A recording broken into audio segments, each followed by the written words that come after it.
Pessoal, a ciência tem o poder de transformar vidas, mas quando ela se une à experiência, ao esporte, à superação, a mensagem ganha ainda mais força. Nossa convidada de hoje é médica, pesquisadora, professora livre-docente da USP e cirurgiã de transplantes. Além disso, como quase metade dos convidados que eu trago aqui, atleta de endurance. Reconhecida por traduzir a ciência de forma clara e acessível, ela utiliza as redes sociais para combater a desinformação, um mundo que a gente vive hoje bastante complicado, né? E levar conhecimento baseado em evidência para milhares de pessoas. Além de sua destacada trajetória na medicina, viveu uma experiência que mudou profundamente sua vida. Um grave acidente enquanto treinava de bicicleta, seguido de uma longa jornada de recuperação até retornar aos esportes, né? Não ao esporte que tanto ama. Então, uma história que conecta resiliência, saúde, performance e propósito. Bem-vinda, doutora Luciana Haddad. Pode chamar de Lu? Lógico, obrigada, Gabriel. Obrigada pelo convite. Vai ser um prazer. A gente tem muito para aprender com você. Que bom. Lu, você é cirurgiã de transplantes, pesquisadora, professora e atleta de endurance. O que é que veio primeiro na sua vida, medicina ou esporte?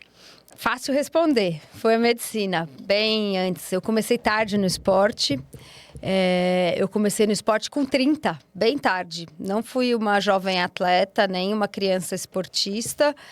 E hoje eu penso que minha vida poderia ter sido bem diferente, mas também o que passou, passou.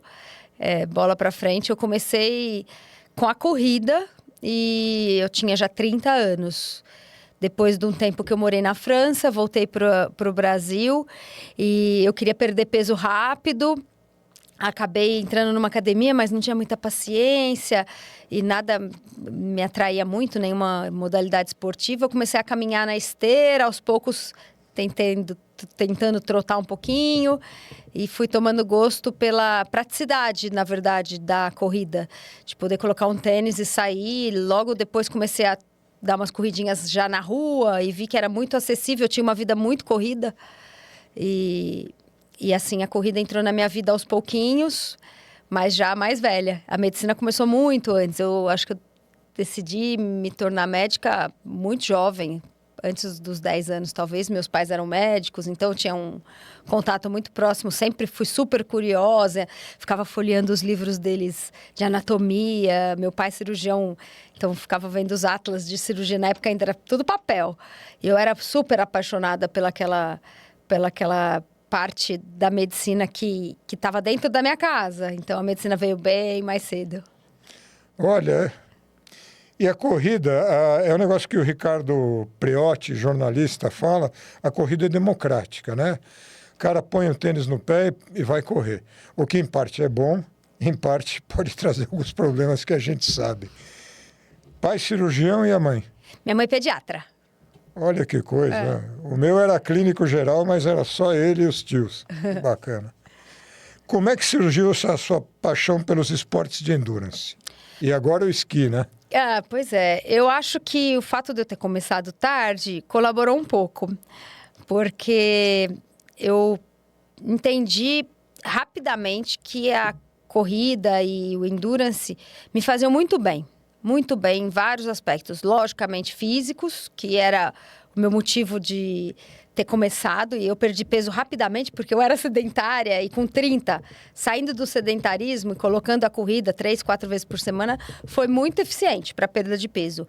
Mas eu comecei a sentir que todos os outros aspectos da minha vida melhoraram muito. O sono, eu era muito... ainda sou bastante ansiosa, mas eu tinha muita dificuldade para dormir, tinha aquele despertar no meio da noite, então meu sono melhorou muito, a qualidade do sono, a questão da ansiedade, e acho que até no trabalho eu me tornei mais equilibrada com a entrada da corrida. E quando eu comecei a fazer provas, e foi rápido, né? Nos primeiros 6 meses, eu me inscrevi numa prova de 10K. Eu adorei a sensação do desafio da prova. E da questão de me superar e buscar melhorar meu ritmo, bater meus recordes pessoais. Isso me atraiu muito. Tem gente que não gosta de competir. Eu sempre fui competitiva na vida em geral. Então, foi muito fácil alinhar com a minha personalidade a questão do desafio da prova. E aí eu comecei a buscar distâncias maiores e acho que eu tive um pouco de pressa nesse sentido de partir para meia maratona, ultra, triatlon, e fui colocando vários desafios cada vez maiores. Eu falo que eu fui um pouco intensa nessa fase. Acho que os primeiros 8 anos do esporte eu resolvi fazer tudo muito, mas foi muito, muito bacana. Primeiro que eu fiz com consciência, apesar de rápido, eu segui todas as etapas. Então, eu fui do 10 para o 21, do 21 para o 42. Então, eu fiz muitas provas de 10 e 5 para fazer a meia. Fiz muitas meias antes de fazer a maratona. E no triatlon a mesma coisa. Eu fiz vários shorts triatlons, depois vários olímpicos, depois o meio e depois o full. Mas eu fazia isso num espaço de tempo curto. Só que eu recuperava muito bem, eu fazia musculação, eu não tinha lesão. Então, ao mesmo tempo, por mais intenso que tenha sido, eu acho que eu tomei os cuidados necessários para que isso não me fizesse mal. Que acho que é o mais importante, né? Se você não está tendo nenhum prejuízo e nem está prejudicando ninguém, dá para fazer escolhas, às vezes, um pouco mais arriscadas. Mas pelo que eu estou entendendo, você acelerou, mas não pulou etapas. Você foi das provas. Isso. Você não pulou de 10 quilômetros para uma maratona, você fez algumas meia maratonas. Exatamente. E muitas vezes a gente não consegue convencer, os treinadores não conseguem convencer a pessoa e as coisas acontecem. Você falou um negócio curioso, você nunca teve lesões musculares.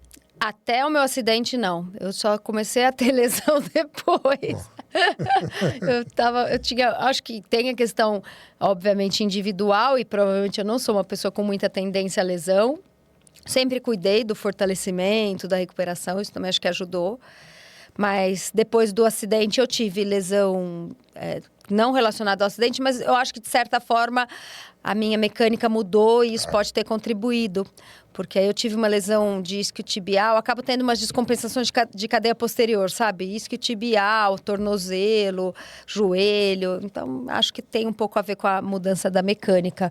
Também com a idade, a recuperação piora bastante. Então, acho que é sempre multifatorial, né? Tá.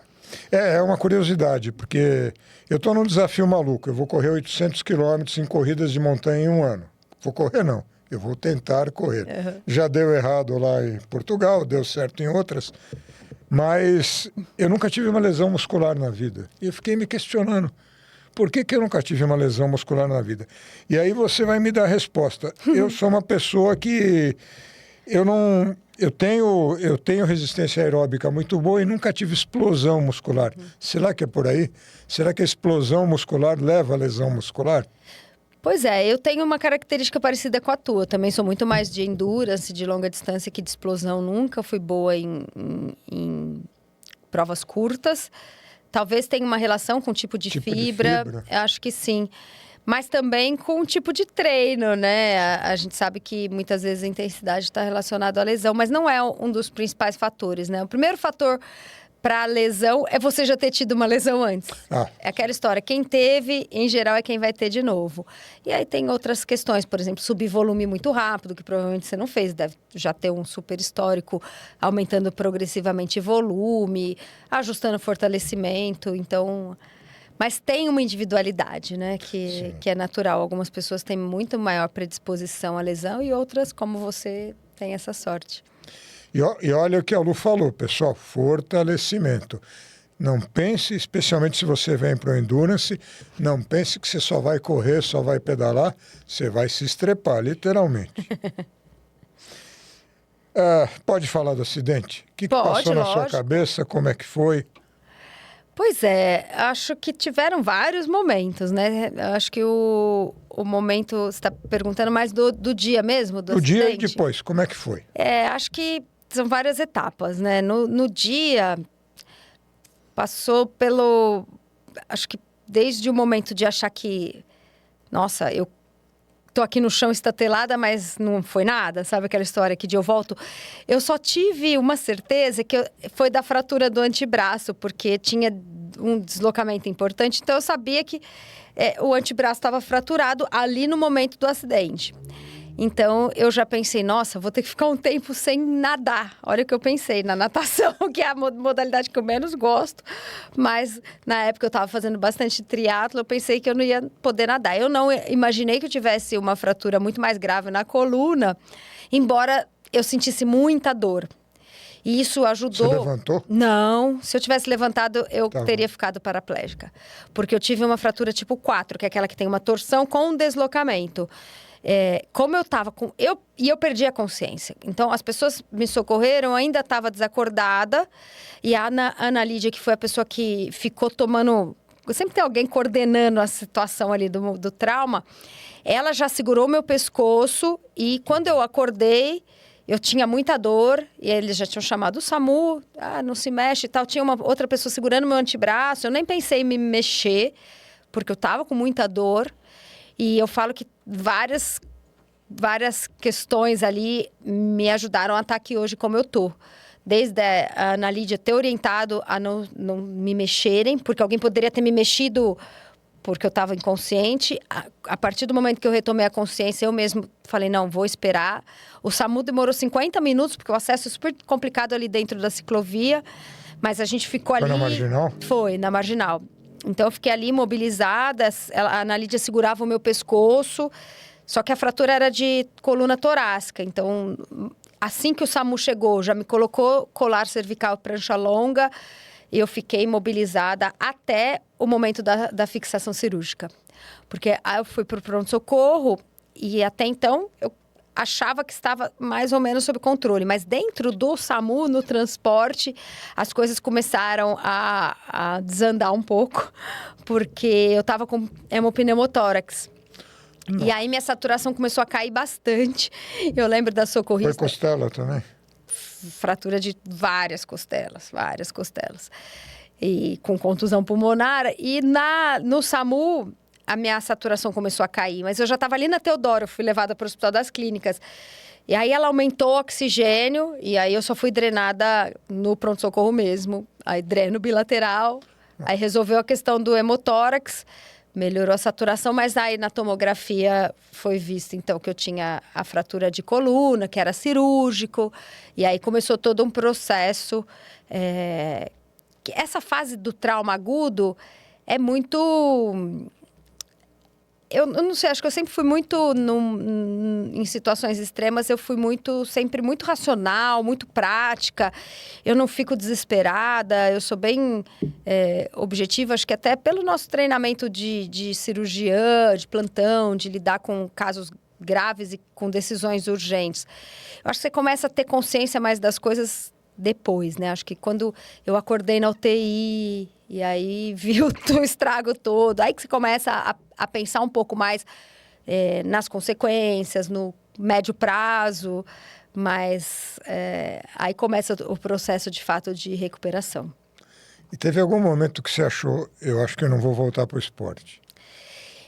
Tiveram vários momentos nos quais eu não queria nem que as pessoas me perguntassem sobre isso. E eu achava... eu me incomodava bastante com essa pergunta, porque eu estava tão mal. E eu tinha tantos outros problemas a serem resolvidos e mais prioritários do que o esporte. E as pessoas me perguntavam muito sobre isso. Será que você vai voltar a pedalar? Ou quando você vai voltar, será que... E era uma das minhas últimas preocupações naquele momento, de verdade. Eu não conseguia levantar, eu não conseguia andar, eu não conseguia ir ao banheiro, eu não conseguia comer, eu tinha muita dor. E eu falava, poxa, as pessoas estão pensando no esporte, eu quero me sentir bem, eu queria me sentir bem. Eu lembro que a minha vontade era começar a me sentir bem e não estava pensando em voltar, até porque isso parecia muito distante. Eu lembro que eu falei para o meu marido vender as bikes, e sorte ele não me obedeceu, porque eu falei, vende, nunca mais vou subir numa bicicleta. E eu só comecei a entender que o esporte ia fazer parte da minha recuperação, ia me ajudar a me sentir bem, quando eu já estava lá no Luci Montoro, né, que é um centro de reabilitação. Sim. E lá os fisioterapeutas começaram a me mostrar que talvez esse fosse o caminho. E aí mudou muito a forma com que eu comecei a enxergar o esporte. Tipo, não estava mais pensando em voltar para competir, para fazer prova, para fazer Ironman. Eu comecei a entender que aquilo ia me ajudar a me sentir bem, a ter menos dor, a me sentir mais confortável, a me sentir como eu era antes. E essa mudança de mindset fez toda a diferença, assim, para a forma com que eu encarei a reabilitação, sabe? É bacana. A gente sempre vê atletas com essas histórias de... Peraí, eu preciso viver... Depois, como é que e o esporte me bota de volta numa vida mais normal possível. Hoje você tem uma vida completamente normal e está se arriscando num esporte que eu adoro particularmente, mas é onde eu vejo um monte de gente arrebentada, que é o esqui. Todo mundo acha que a neve é macia o tempo inteiro e esquece de uma série de coisas. Eu lembro uma frase de um professor da Escola Paulista que a cada 4 ciclistas um vai fraturar a clavícula. No esqui não é tão diferente. Na curva de aprendizado, o cara cai e pumba. E você tá sem medo no esqui? Eu já fraturei uma costelinha no esqui. Essa história de que o gelo, a neve... No esqui. Eu tive 2 lesões já no esqui. Uma muito boba, que... Assim, o acidente foi bobo, mas a lesão foi chatinha, que foi uma altura parcial do colateral medial, do joelho. Mas dói, hein? Dói muito, muito. E atrapalhou porque foi no último dia, o que foi ótimo. Então, eu voltei para fazer ressonância no Brasil e foi parcial, então conduta conservadora. Aí me atrapalhou para correr, fiquei uns 2, 3 meses sem conseguir correr. E tive uma fratura de costela, porque eu caí numa descida e bati o tórax, assim, na neve dura. E aquela história, velocidade, impacto, não é realmente o esporte dos mais seguros. E cada vez mais meu objetivo no esqui é só não me machucar. Eu falo que os meus filhos estão ficando cada vez mais audazes, assim, querendo descer pistas pretas e coisas muito complicadas. Eu falo que eu agora, na minha idade, eu quero me divertir sem risco. Então, a minha meta é não cair. Só isso. Mas você sabe que a maioria, pelo menos com o joelho, o grande problema são os tombos de baixa velocidade. O primeiro foi assim. O indivíduo tenta corrigir e crau. Bom, pessoal, eu vou ter que fazer uma... Isso é o sangue árabe, viu? O nego não quebra fácil. Já fraturou costela de monte. Tudo.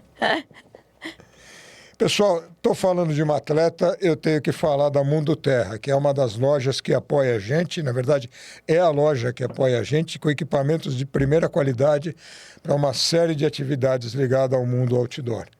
Então, lá você encontra, inclusive, equipamento de esqui, né? Eles não são especializados, mas tem luva, tem vestimentas, coisa bacana. E no teu caso, que é trail runner também, hoje em dia, tudo, né? eles têm tudo. Você já falou que teve um impacto emocional muito mais como é que vai ser meu dia a dia, né? Não consigo andar, não consigo fazer as atividades do dia a dia e esporte vem mais para frente, né?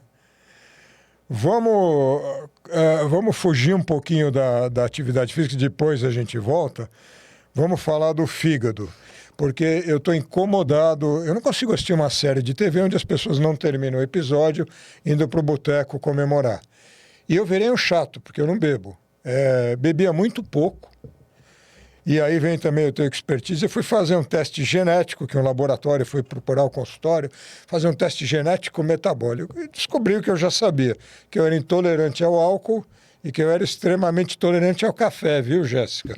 Então eu tomava café 10 da noite e dormia, mas eu não conseguia beber e passava mal. E aí Gabriel virou chato, porque isso, porque aquilo. Mas tem os outros aspectos. O que é que você vê no seu dia a dia daquelas pessoas que vão parar na mesa de cirurgia? Quanto disso é álcool? Pois é, ontem, interessante até essa pergunta, porque ontem eu participei de uma banca de mestrado e a gente teve a atualização da nossa casuística e o álcool já é a primeira causa de transplantes lá no Hospital das Clínicas. Já era uma tendência, o álcool sempre teve entre as principais causas, mas o vírus da hepatite C era a primeira causa. Mas agora o vírus C tem um tratamento muito efetivo e para o álcool não. Então o álcool já é a primeira causa.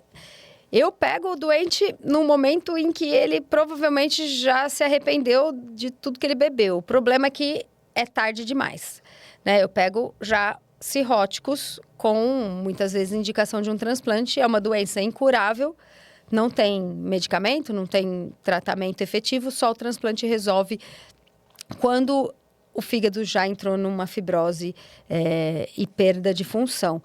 O que eu falo é que é muito difícil conscientizar as pessoas a não chegar nesse ponto, né? É fácil falar para um cirrótico, olha, a bebida faz mal, não pode nunca mais beber, ele já está tão mal. E com tanta complicação, porque quando o paciente chega num nível onde ele tem uma insuficiência hepática grave, ele começa a ter sintomas muito debilitantes. Aí ele entende que, obviamente, não dá mais para beber. Agora, falar para um jovem ou até alguém mais velho que não sente nada é um desafio. Acho que esse é o nosso desafio, né? Como é que você interrompe um processo antes que ele se torne irreversível? E muitas vezes esse intervalo não é diagnosticado, porque quando a pessoa começa a ter já alguns sinais, ela não tem sintoma, o fígado não dói, o fígado não... ele não traz nenhuma manifestação. Às vezes a pessoa percebe num exame de check-up, porque faz um exame de imagem, ou a função hepática já está um pouco alterada. Mas é um desafio porque o álcool está presente nisso, né? Na mídia, em todos os lugares, no marketing, nas festas. Tem um componente social, né? Que acho que até para os jovens é muito importante. Se ele não bebe, ele se sente excluído, não faz parte da comunidade. Então, é desafiador. Então, e quanto dosar? Não, ok, 2 taças de vinho. Porque se você falar que não deve tomar nem 2 taças de vinho, o cara pula no seu pescoço. Pois é, mas essa é a recomendação hoje, né? A recomendação hoje é que não existe dose segura. Existe lá no passado, você deve ter lembrado dessa época, onde os médicos falaram, não, 1 taça, pode tomar, homem 2, mulher 1.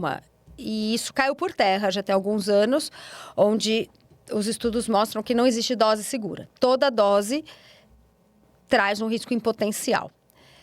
É individual, tem gente que vai beber muito menos e vai desenvolver uma cirrose ou até uma pancreatite, tem gente que vai beber um pouco mais e não vai ter nada, mas não tem como prever, não dá para saber. Então, a recomendação tem que ser 0. Para quem não consegue 0, por conta de contextos sociais e que é importante para a vida da pessoa, quantidade menor possível. Eu tomo vinho, vez ou outra, não gosto de cerveja, mas é isso, eu reduzi bastante. Então, eu deixo realmente para aqueles momentos especiais, onde eu tô com uns amigos, e é porque eu gosto, e aí limitado também, controla na quantidade e na frequência. Eu acho que essa tem que ser a recomendação, o mínimo possível ou nada. Tá, prestem atenção, pessoal. Se você não precisa beber, se você quer beber, minimize. Isso. Use o mínimo possível de álcool e você vai ter, como a doutora Luciana disse, uma segurança relativa, não é absoluta. Eu ouvi um negócio bizarro, por causa do Endurance Excesso, eu acabei numa ablação, não tive fibrilação atrial, mas tive uma extracistolia. Para quem não sabe, eu tinha 25 mil batimentos fora de hora. E ficou uma questão, faz ablação, que é um procedimento quase cirúrgico, não faz, eu fiz. E o cara me falou, tem paciente que vem fazer ablação para poder voltar a beber. Eu falei, mas o cara vai tomar 50 choques no coração porque ele quer beber? Tá bom. Me parece um pouco com o cigarro. O cara não para enquanto ele não toma um susto daqueles. Pensem a respeito. Fala um pouquinho das tuas provas de montanha. Você fez Mont Blanc. Uhum. Qual foi o maior desafio que você teve numa corrida de montanha? Pois é, eu comecei no trail tem 3 anos. Só? Só. Eu comecei em 2023. E me apaixonei, assim, foi muito gostoso começar uma modalidade nova e muito desafiadora. E ali no trail eu encontrei várias coisas que eu gosto. Principalmente provas longas e duras. Eu gosto de dificuldade. E no trail não existe prova que não seja difícil. Tem subida, vai ser sempre duro. E eu descobri que a descida é mais difícil que a subida muitas vezes. E que eu tinha muito a aprender. Isso foi muito gostoso. Eu lembro que a minha primeira prova foi em Campos do Jordão, uma WTR de 21K. Eu já tinha feito... Em 23? Eu estava nessa prova. E eu já tinha feito um monte de maratona, Ironman, então eu falei, vai ser tranquilo, imagina. Mas eu sofri muito. Eu ficava paralisada na descida, eu via aquelas gretas, eu falava, como as pessoas estão correndo, eu vou morrer. E aquela sensação de meu Deus, eu tô muito perdida aqui, eu não sei nada, eu não consegui usar bastão, eu não sabia pegar água, tudo muito novo. E é muito gostoso, porque aí você fala, nossa, na próxima eu vou fazer isso, vou fazer aquilo, preciso treinar melhor, vou pro Japi, vou não sei aonde. E aí fiz mais algumas de 21, 35 e fui subindo de novo as distâncias. No primeiro ano, aí depois com um ano eu já fiz 50. Errei o momento, porque eu fui para La Mission. A La Mission é muito dura. Eu deveria ter feito uma 50 fácil, não os 50 do La Mission. O 50 do La Mission é igual o 80 de uma mais tranquila. Tanto que eu fiz 80 depois no Valhall, na Argentina. Achei mais fácil que o... Você achou fácil? Não é fácil, mas é que eu já... mas o teu Valhall foi Córdoba.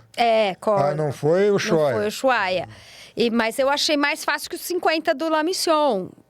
Tinha mais ou menos o mesmo ganho de altimetria, só que em 80. E eu estava muito mais treinada, assim, melhor preparada, porque eu já tinha feito Paraty, 50. E aí depois, no segundo ano, eu falei, agora eu vou fazer meu primeiro 100.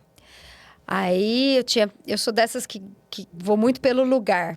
Já era assim no triatlo. Eu vi uma foto, um vídeo no YouTube e eu me apaixonava pelo lugar, eu ia para a prova pelo lugar. Aí falei, vou fazer o 100, quero fazer num lugar bonito. Eu fui para a Suíça, tem uma prova do TMB lá que chama Eiger, que é muito difícil bonito. se inscrever. Difícil se inscrever, é sorteio. Eu entrei no sorteio e falei, se eu for sorteada, eu tenho que ir. Aí fui sorteada. E fiz o meu primeiro 100K no Eiger, que é muito difícil. Eles vendem uma camiseta lá, boné, dizendo o Eiger é mais difícil que o Mont Blanc. O Eiger realmente foi muito dura a prova, mas lindíssima, lindíssima. Entregou tudo que eu esperava, assim, de visual. Aí, quando eu consegui o sorteio no ano seguinte, um ano depois para o Mont Blanc, porque precisa dos stones, das pedras, o outro ano eu não tinha conseguido. No segundo ano eu já tinha 7 stones e fui sorteada. Cheguei no Mont Blanc, achando que o Eiger é mais difícil que o Mont Blanc. O Eiger é mais difícil. Eu perguntava para algumas pessoas, CCC, você fez? Eu fiz o CCC, 100K.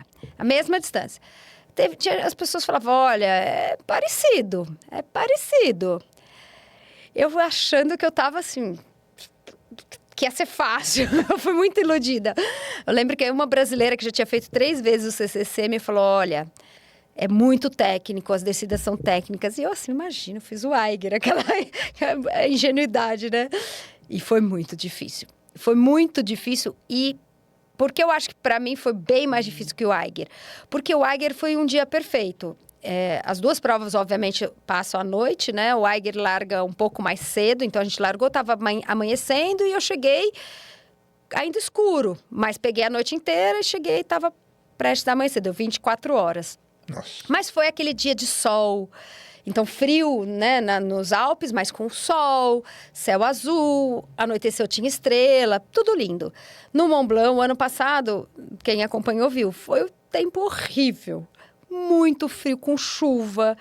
E aí, isso foi um desastre, porque à noite eu tive hipotermia, as descidas ficaram super escorregadias, porque estava chovendo. Então, já é uma prova muito dura, tão dura quanto, só que a questão climática muda totalmente o contexto, totalmente. Quem é do trail sabe.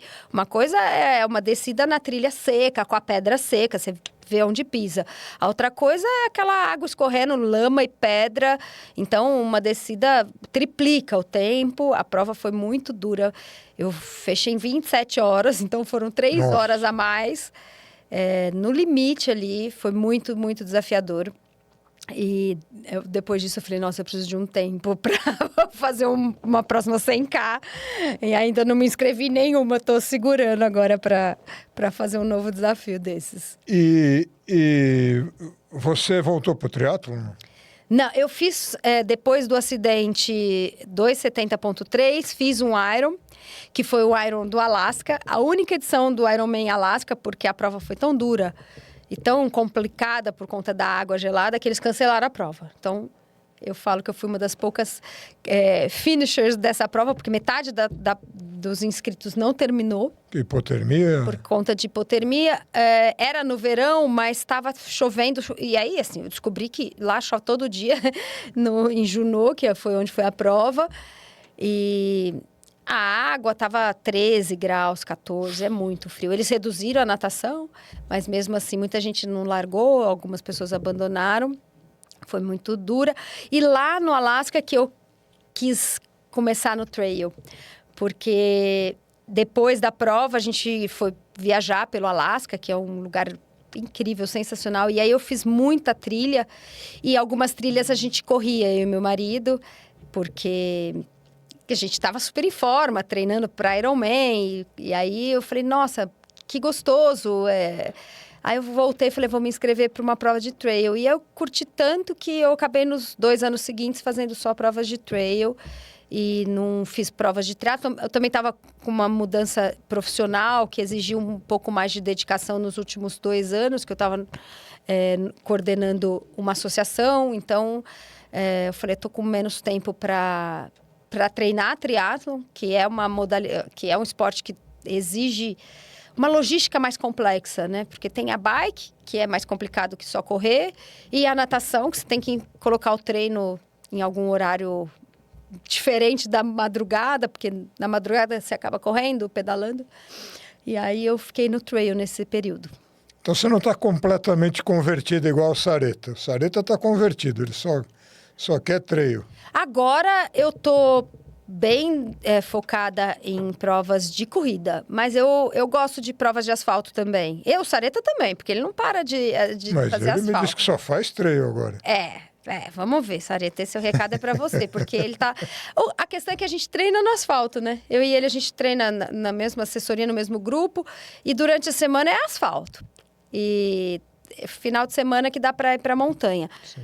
Mas eu tenho preferido as provas longas de trail, os desafios principais. Acho que o asfalto é para complementar e facilitar o treino, porque a logística aqui em São Paulo é um pouco chata. Durante a semana se eu morasse impossível. No interior, acho que eu ficaria 100% no off-road, porque eu treinaria só na trilha, subida, mas aqui não dá, né? Difícil. Eu que sou mais velho, que estou quase aposentando, já estou construindo minha casinha em Passa Quatro. Aí sim. A minha ideia é parar de trabalhar. Quinta-noite eu vou embora. Sexta, retornos online, por favor, e vou ficar lá até segunda, eventualmente. Aí é perfeito. Eu já, Passa Quatro, me apaixonei pelo lugar. Eu acho que a Lu gosta de dados, porque ela tem o melhor relógio. Eu não preciso fazer propaganda. Olha o braço da Lu, é Coros também. Então, para vocês que gostam de informação técnica, eu até meu sono hoje em dia eu monitoro com o Coros então lembro para vocês, se tiverem interesse, entra no link da bio do meu Instagram, vocês têm informações sobre excelente relógio, particularmente para a turma de Endurance, porque além de todas as informações que alguns outros relógios também dão, a durabilidade da bateria. Dá para fazer as provas de 100 quilômetros sobra, você faz a prova e que com os outros relógios às vezes é limite, e com o Coros ele ainda dura vários dias. E você é a favor de coletar dados? Porque tem turma do trail que fala que é só percepção de esforço. Eu, honestamente, não me sinto bem só com percepção de esforço. Você pega um atleta bradicárdico que honestamente não vai ter tanta... Eu prefiro ter esses dados no meu relógio. O que você acha? Eu adoro, eu sou fã de dados. Eu sempre gostei de métrica para tudo. Antes do esporte, eu sou aquela pessoa que adora tabela, gráfico, análise. Eu sou pesquisadora, faço análise estatística. Eu acho que tem uma questão individual. O que você vai fazer com o dado e como é que você lida com ele? Tem gente que não olha e ignora e não sabe usar ou não usa a seu favor.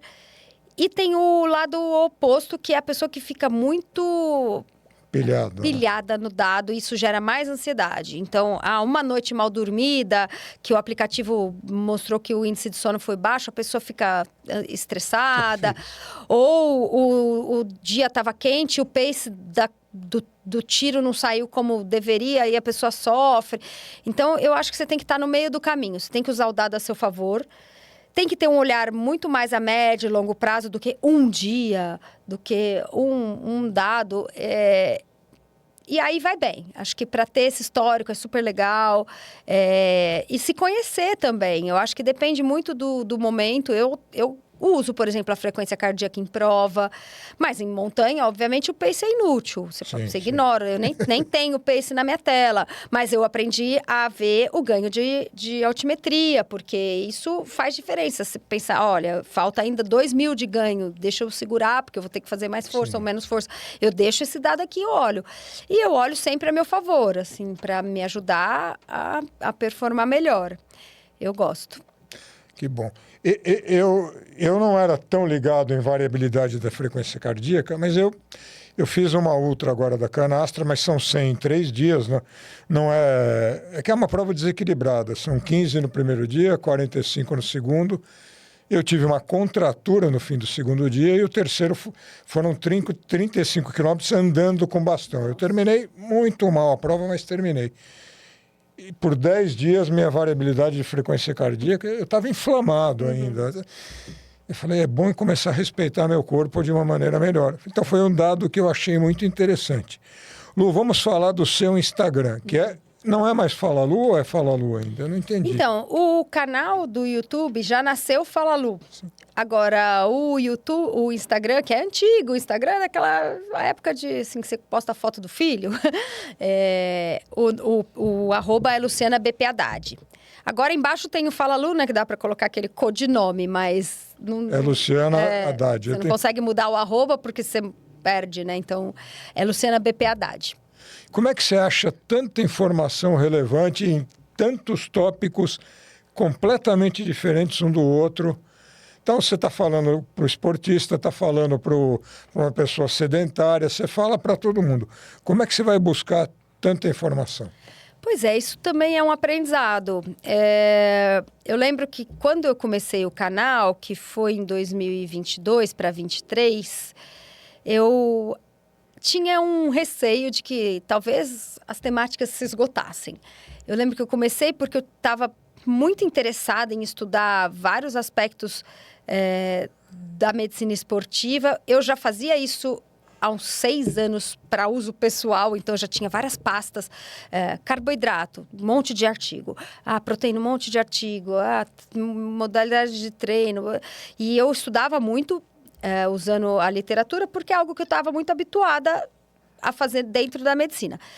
E eu falei, bom, eu tenho tanto material e eu acho que dá para compartilhar isso com as pessoas, tentar ajudar quem não tem acesso, não consegue ler um artigo porque não está habituado, porque a linguagem é muito técnica, é inglês e etc.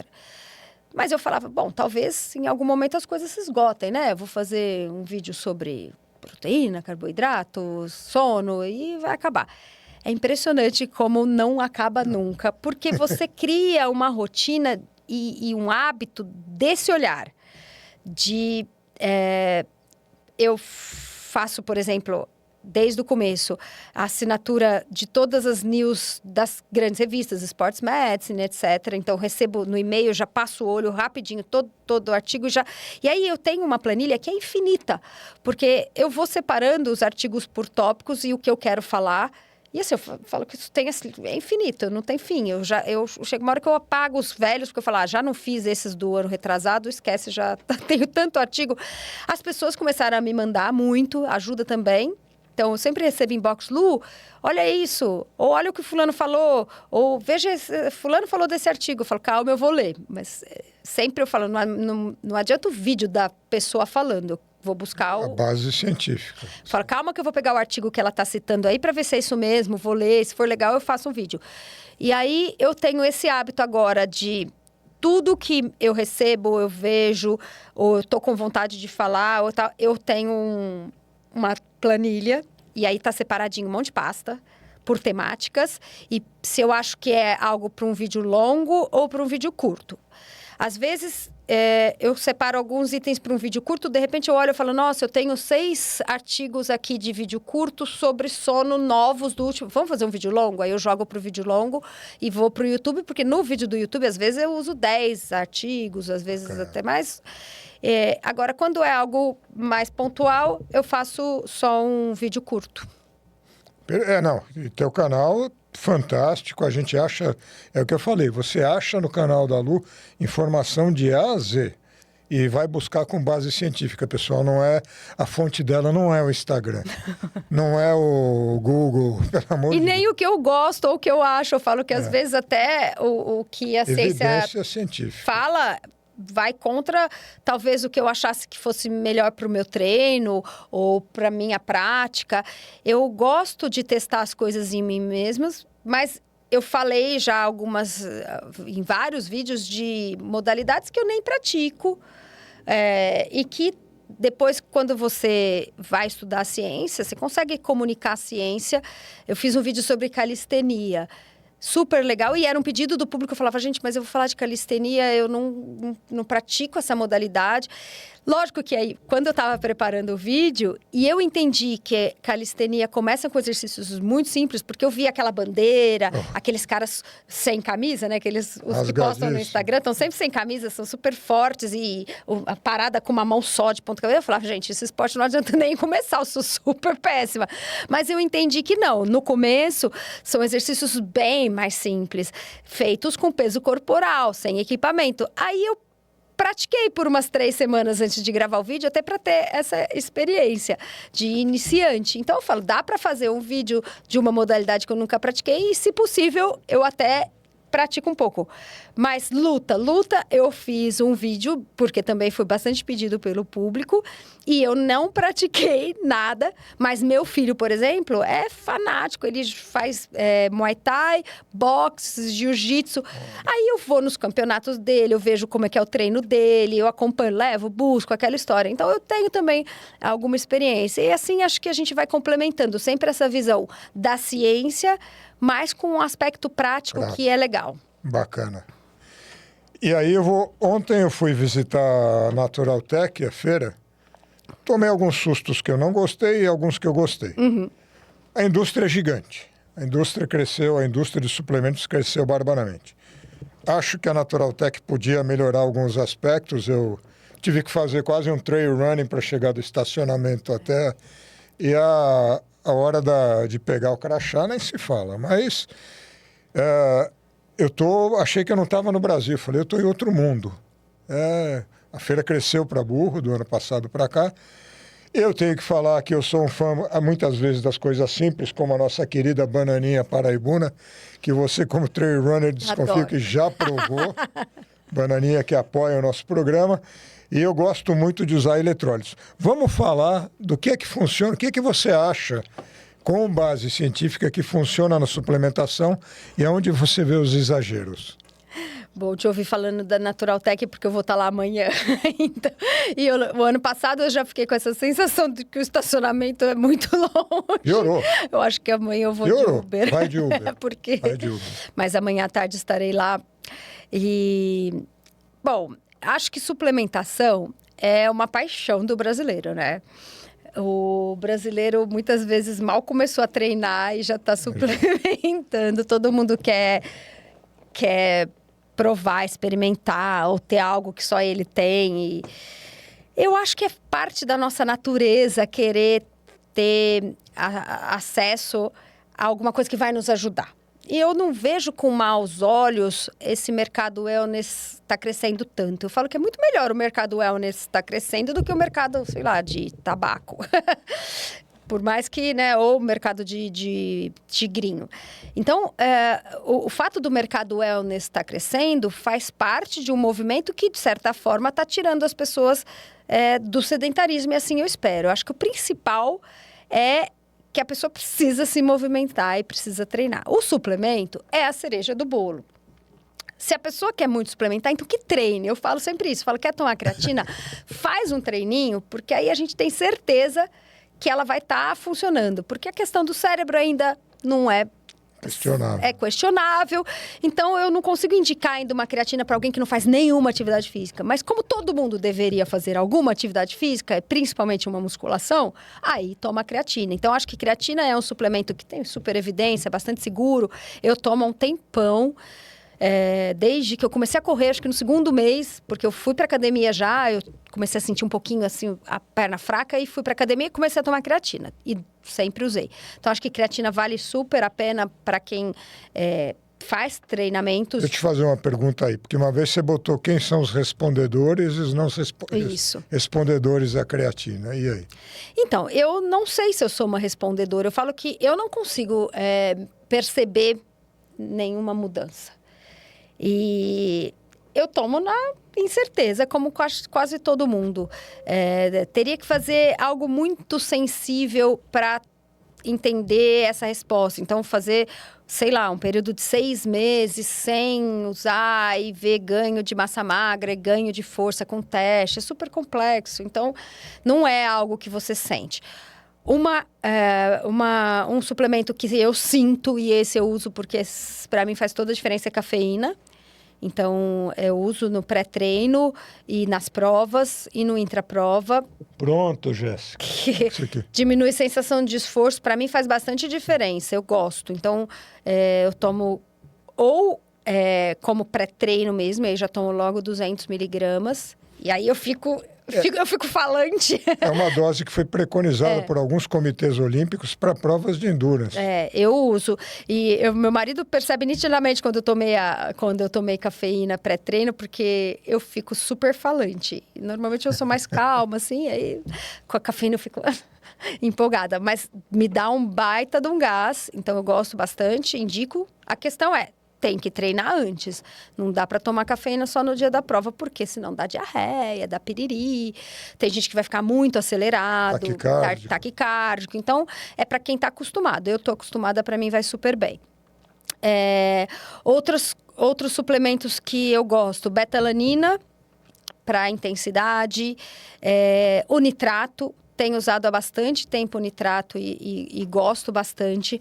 Mas, de novo, tudo isso alinhado a um ciclo de treino, a um objetivo. Tanto a betalanina quanto o nitrato são mais focados para performance, né? Para alta intensidade.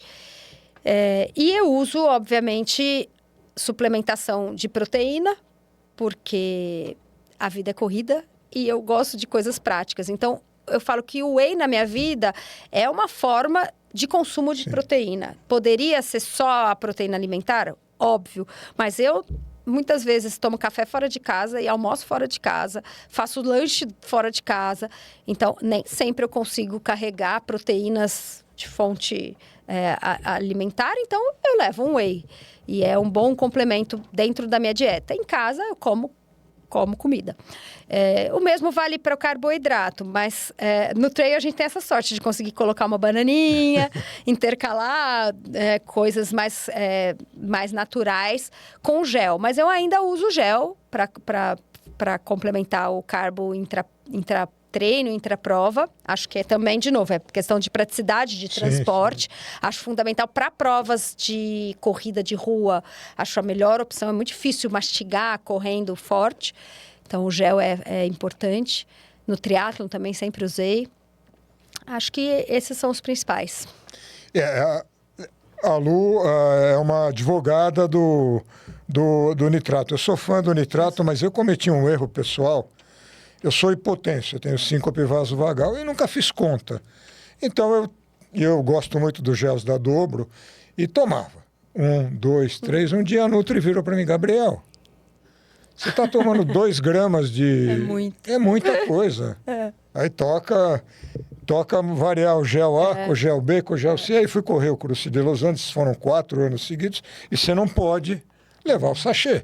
Você tem que levar tudo na geleira, que eles falam, na bisnaguinha. E como é que eu vou eu vou levar 3, 4 desses negócios e não consigo... Então, eu ainda uso, gosto muito do nitrato, acho um suplemento bacana, não me acelera o coração e eu vejo melhora de performance, mas, pessoal, a Lu deu o que funciona, não quer dizer que você pode ou deva usar. Você vai conversar com o seu médico, com o seu nutricionista. Primeiro você precisa, né? Porque você vai correr 5 quilômetros na esteira...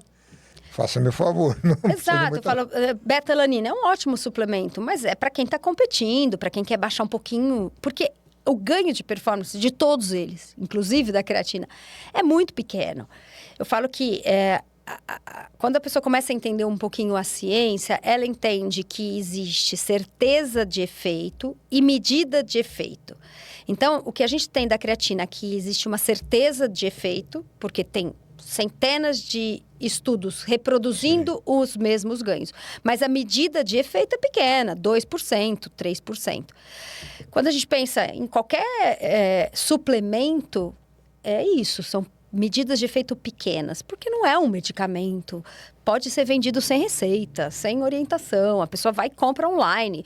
Obviamente que não vai ter uma mudança radical na sua performance.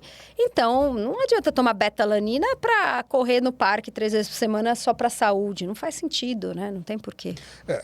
E aí, uma coisa aconteceu ano passado, por isso que eu volto a brigar com eletrólitos. Uma pessoa faleceu em Paraty, teve uma hiponatremia. As médicas da prova são amigas e, Gabriel, foi hiponatremia mesmo. E aí eu fiz um post simples lá, explicando o que era hiponatremia, e descobri que 99% dos atletas de endurance não tinham uma vaga ideia do que é hiponatremia. Eu fiquei bastante assustado. Falei, gente... Vocês correm 4, 6 horas tomando água pura, vocês estão...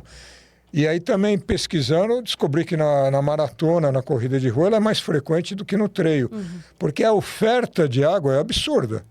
Do pouco que... Eu sou novo na corrida como um todo, mas no treino mais intenso hoje em dia, mas mesmo na corrida de rua, eu lembrava, era um copinho de água a cada 3, 4 quilômetros e o nego tomando... Eu falei...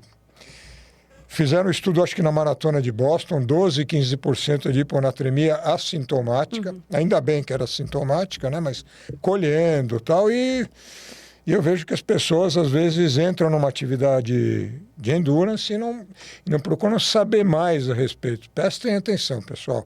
Converse com o seu médico, converse com o seu nutricionista, converse com o seu educador físico, que ele vai ter informação a respeito, né? Não façam loucura. Tivemos só de treino no Brasil, que eu saiba, nesse ano, já 2 fatalidades. Não sei o que é, provável causa cardiovascular. Uma eu estava na prova, mas eu estava nos 50 e a pessoa faleceu nos 20.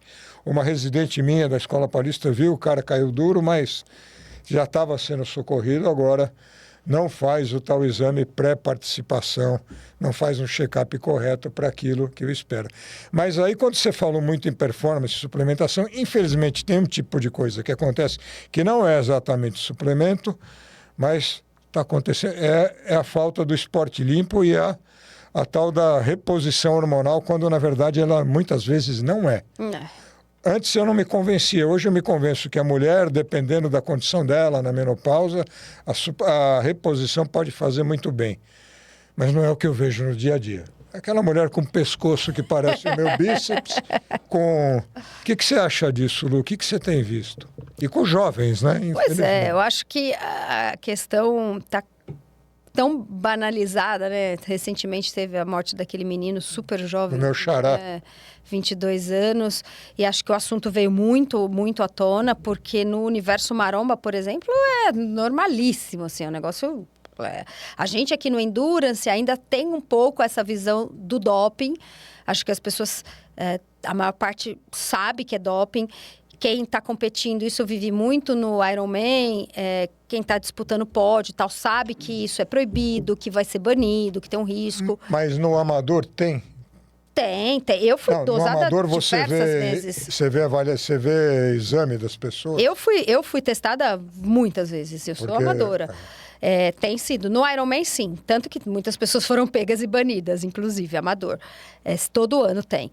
Mas, porque as pessoas estão disputando pódio e principalmente vaga para o Mundial, e é uma coisa muito... Prêmio, né? Financeiro, muitas vezes. Agora...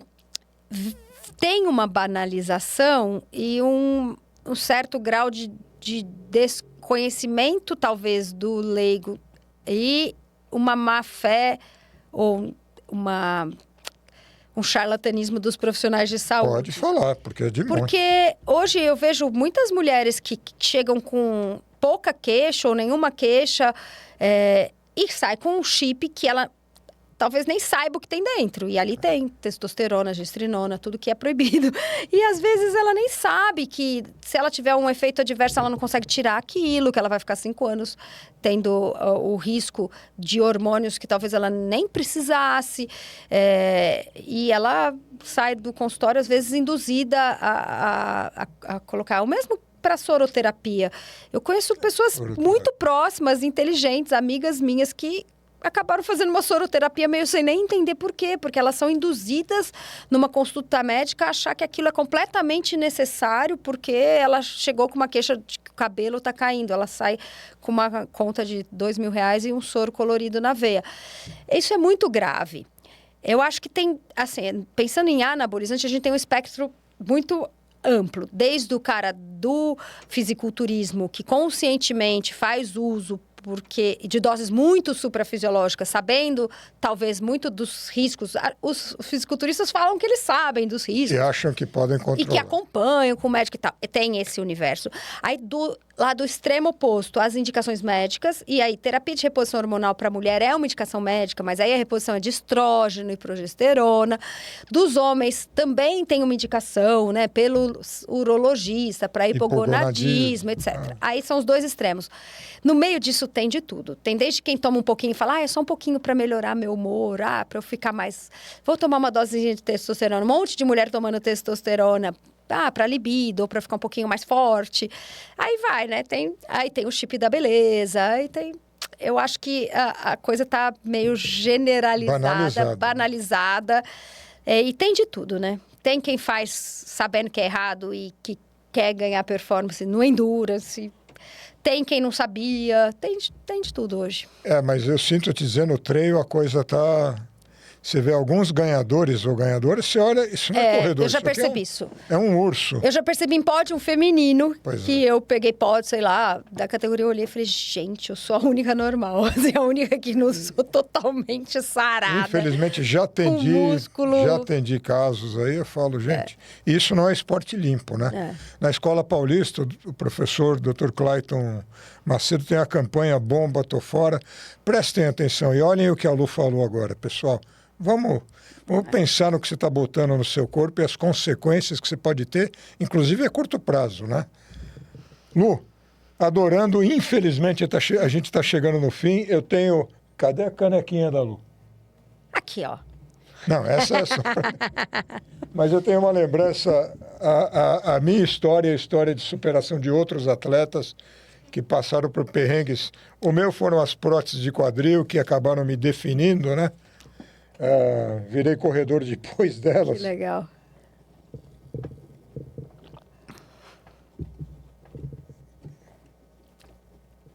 Temos a canequinha também.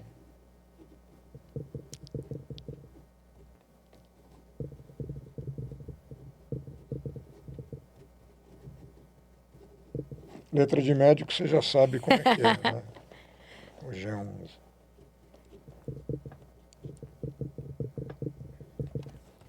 Já fiquei com vontade de ler. Uma história maluca. Que legal. E mais um brimo que não aceita não. Muito legal. Pessoal, precisamos agradecer a Vivas Move, que faz as nossas roupas. É uma roupa muito interessante para quem faz atividades de treino, atividade física. Esse foi mais um episódio do Saúde em Movimento, que vai ao ar todas as quintas-feiras às 8 da manhã no YouTube e Spotify. Ative as notificações para não perder. Saúde em Movimento é um oferecimento da Bananinha Paraibuna, da Coros, Mundo Terra, Vivas Move, e contamos, como sempre, com os trabalhos técnicos de Eric, no estúdio que não é olhar clínico, é olhar cínico. E a Jess com o marketing médico da Spin Media. Obrigado, Lu. E a Liquids, que agora está começando a trabalhar com a gente. Muito obrigado, Lu. Fantástico. Sei que o seu tempo é muito pior que o meu, porque eu já estou chegando na aposentadoria. E sucesso no trail. Espero que você seja convertida completamente para o trail. A gente está vendo que cada vez menos a gente quer a cidade e quer mais a natureza. Muito obrigado. Deixa uma mensagem final para todos aí.